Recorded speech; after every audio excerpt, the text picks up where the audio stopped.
So the NFL is absolutely screwing over the Vikings, but again, as a Vikings fan, that should come as no surprise, because after the Titans knowingly played the game Sunday, after they had a positive test on their coaching staff, after players and coaches were around said person who they know tested positive and was reported on Saturday, yes, all of the players passed their COVID test before the game. Yes, coaches too. But weird, this very highly infectious disease with an incubation period of 2 to 7 days, then 4 Titans players, and then 4 more staffers test positive. Yes, and again, for the 1,000th time, is COVID generally harmless to a large portion of the population? Yes, but are these the rules? Yes, they are. For if you want to have a season, if you don't want the Titans to ruin the NFL season, you have to follow the freaking rules. So now the Titans had to close their facilities on Wednesday, just like the Vikings, who did nothing wrong, by the way. They just showed up, played the game. By the way, since they had that early rash of players on COVID reserve list, Eric Sugarman, the Vikings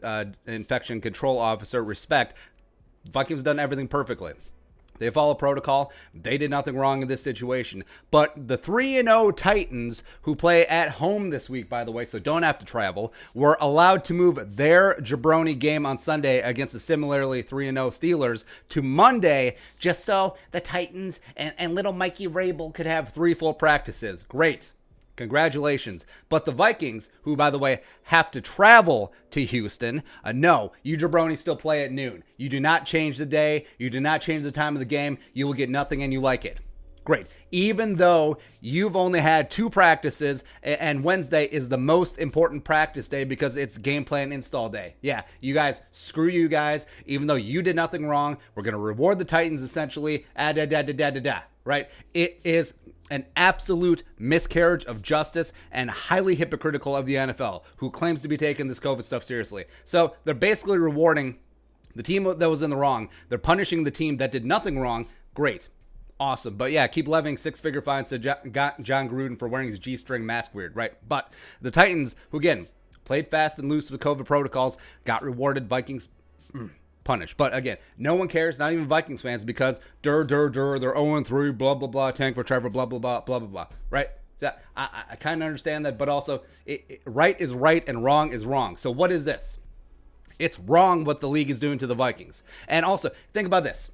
So if, say, the Saints-Packers played Sunday Night Football, if the Saints on Monday had a bunch of positive tests, do you think that for 1 second that they would make the Packers play on Sunday with only 2 days of practice? Do you really think that? Or if it was the Chiefs or the Ravens or the Patriots?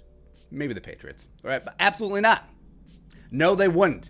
The NFL is screwing the Vikings once again, but it's not shocking.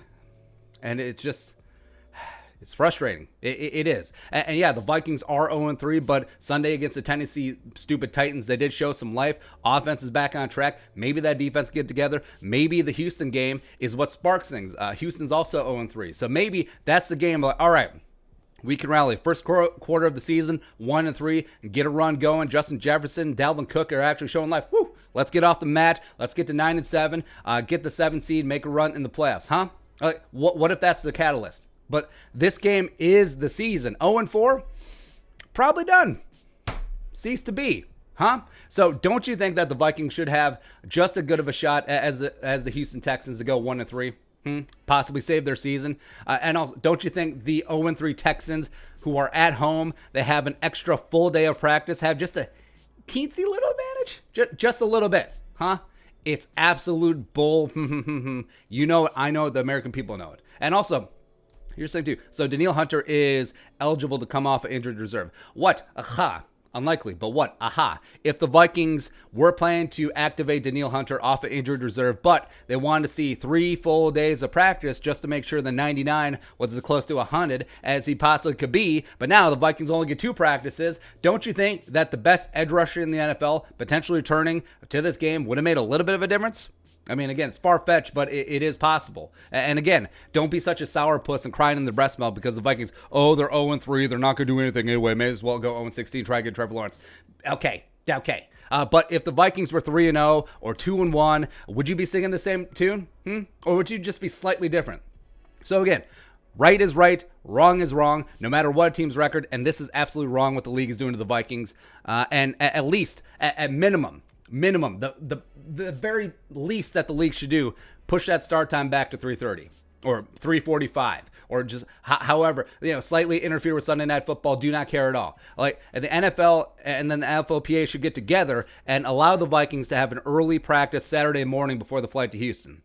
Those extra 3.5, 4 hours will matter, because it's absolutely abhorrent what the league is doing to the Vikings right now, especially since they're bending over backwards for the Titans, whose fault this entire issue is in the first place. Again, they're rewarding the Titans for being idiots with COVID procedures. They are. And they're punishing the Vikings who did nothing wrong. It's a miscarriage of justice, and you should not stand for it. It's ridiculous. But now you just watch. This is a game that the Vikings will win by 50, but whatever. All right, so your thoughts. It's atrocious. Let us know your thoughts in the comment section below. Subscribe, Venmo, Skull, production value.